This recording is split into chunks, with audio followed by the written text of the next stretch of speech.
Halo Kofriend, pada soal ini, balok bermasa M sama dengan 4 kg ditarik dengan gaya sebesar F pada lantai mendatar kasar seperti pada gambar.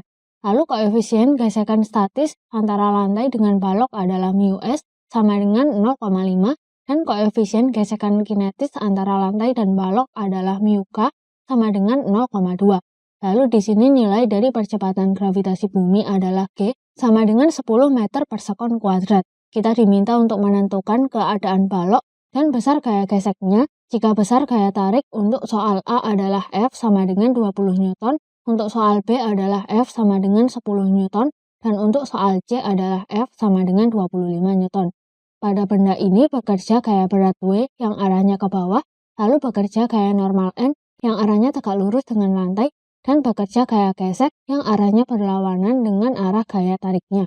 Kemudian balok ini akan tetap diam jika gaya tariknya lebih kecil daripada gaya gesekan statis, lalu balok tepat akan bergerak jika gaya tariknya sama dengan gaya gesekan statis, dan balok bergerak jika gaya tariknya lebih besar daripada gaya gesekan statis.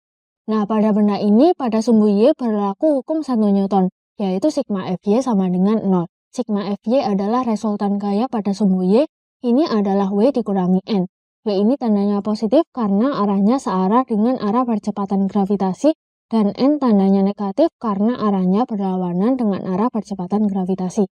Maka N sama dengan W, sama dengan rumus dari gaya berat ini adalah M kali G, di mana M adalah massa dan G adalah percepatan gravitasi, sama dengan 4 kali 10 sama dengan 40 Newton. Kemudian kita cari besar gaya gesekan statis, yaitu Fs sama dengan μs kali N.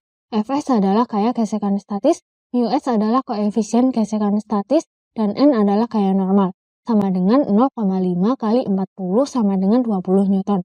Kemudian kita cari gaya gesekan kinetisnya, yaitu Fk sama dengan μk kali N.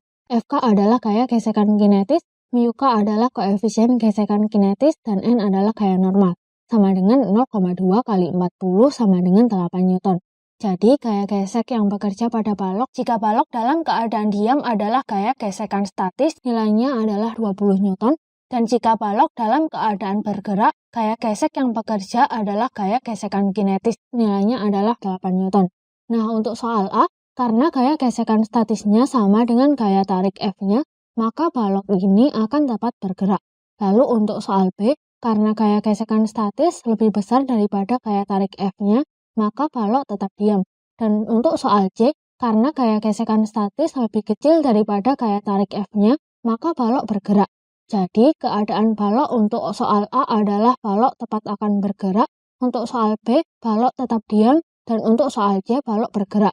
Sekian pembahasan soal kali ini, sampai jumpa di pembahasan soal berikutnya.